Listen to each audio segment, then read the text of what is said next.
अब लेकिन अगर हमें क्या करना हो, लॉगिन चेक करना हो अपने डेटाबेस में, तो कैसे करेंगे? उसके लिए क्या करेंगे, यहाँ पर आएंगे और हम इंक्लूड करेंगे अपने हेडर पे, सॉरी फाइल में क्या, और डेटाबेस, क्योंकि हम लोग डेटाबेस को एक्सेस करने वाले हैं। तो डेटाबेस डॉट php, और इसके बाद हम यहाँ पे आएंगे और लिखेंगे SQL इज इक्वल टू, लिखेंगे हम select asterisk from admin login, where, जहाँ पे यूजर नेम ये हो, और एंड क्लॉज लगे, एंड लगाएंगे, और हम बोलेंगे पासवर्ड ये हो। ठीक है, तो अभी हम बोलते हैं यहाँ पे लिखेंगे स्ट्रिंग्स यूजर नेम। ठीक है, देन हम लिखेंगे यहाँ पे पासवर्ड, और हम इस क्वेरी को रन करेंगे। ठीक है, तो लिखेंगे इफ, और यहाँ पे लिखेंगे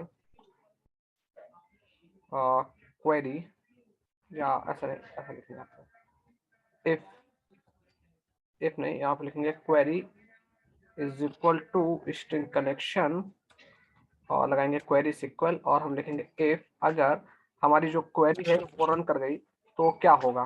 तो हमने लिखा क्वेरी, अगर ये क्वेरी रन हो जाती है तो ठीक है, नहीं तो एल्स में हम एरर दे देंगे,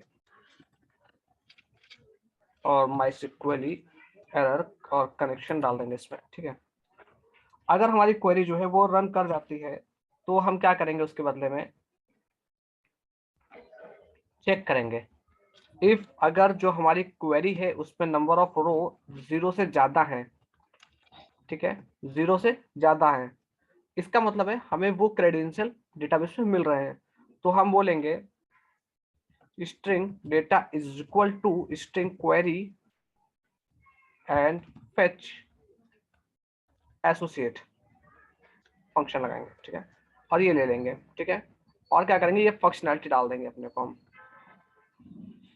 एंड, और हम यहाँ पे ऐसे सेट कर लेंगे, और यहाँ पे यूजर नेम सेट है तो ऐसे हम फुल नेम भी सेट कर लेंगे। अब तो हम यहाँ पे आएंगे और लिखेंगे फुल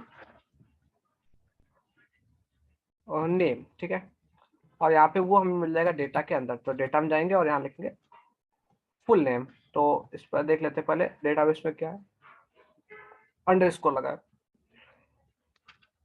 तो हमने ऐसे लिखा फुल नेम। ठीक है, और उसको रिडायरेक्ट कर देंगे। अगर नहीं हुआ तो एल्स फंक्शनलिटी सेम, और यहाँ पे लिख देंगे कि भाई इनवैलिड है और ट्राई अगेन करो आप। ये मेरा क्या हो गया, लॉगिन तैयार हो गया। अब हमें इसकी जरूरत नहीं है, तो हमने इसे हटाया और हमने देखा ठीक है।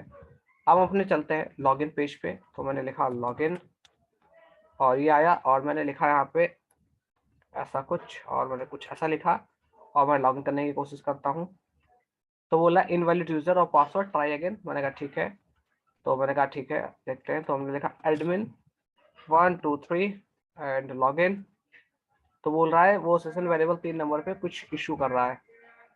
तो लाइन नंबर 3, हाँ सॉरी, हम लोग तो उस पे आ गए ना, होम पेज पे आ गए रिडायरेक्ट होके, तो मुझे नहीं लगता कुछ इशू होगा। तो मेरा ये बन चुका है, तो हम चाहे तो इसको इंडेक्स पे भी रिडायरेक्ट करा सकते हैं, तो मैंने कहा इंडेक्स पे ही कराएंगे हम। तो अगेन मैंने लॉगिन किया, अब देखते हैं कहाँ गया, ये देखिए मेरा पेज क्या हो गया, प्रॉपरली लॉगिन होने लगा। ठीक है, तो इस तरह से हमारा क्या हो गया, ये लॉगिन बन गया है। ठीक है, अब हम चाहते हैं कि यहाँ पे नाम भी आ जाए मेरा अकाउंट की जगह, तो इसके लिए क्या करेंगे, हम ओपन करते हैं अपना हेडर। ठीक है, और हेडर पे चलते हैं, यहाँ रहा अकाउंट, तो ये रहा अकाउंट, और यहाँ पे हम चालू करेंगे अपनी PHP, और यहाँ लिखेंगे, क्या लिखेंगे हम लोग, लिखेंगे इको स्ट्रिंग सेशन, और यहाँ लिखेंगे फुल नेम। ठीक है, ऐसा। तो अभी देखते हैं, अभी शायद ये एरर देगा मुझे, नहीं दे रहा है, और मे भी सेशन स्टार्ट होगा फिर। हाँ सेशन स्टार्ट है, तो ये क्या आ गया, देखिए अनामिका लिख के आ गया। ठीक है, लॉग आउट करोगे तो ये लॉग आउट हो गया। अब आप वहाँ पे इंडेक्स पे जाने की कोशिश करोगे तो वो जाने नहीं देगा। ठीक है, तो इस तरह से अपना बन गया। अब ये लिंक वगैरह लगा लो, साइन अप पे साइन अप का लिंक लगा लो, और लॉगिन पे लॉगिन का।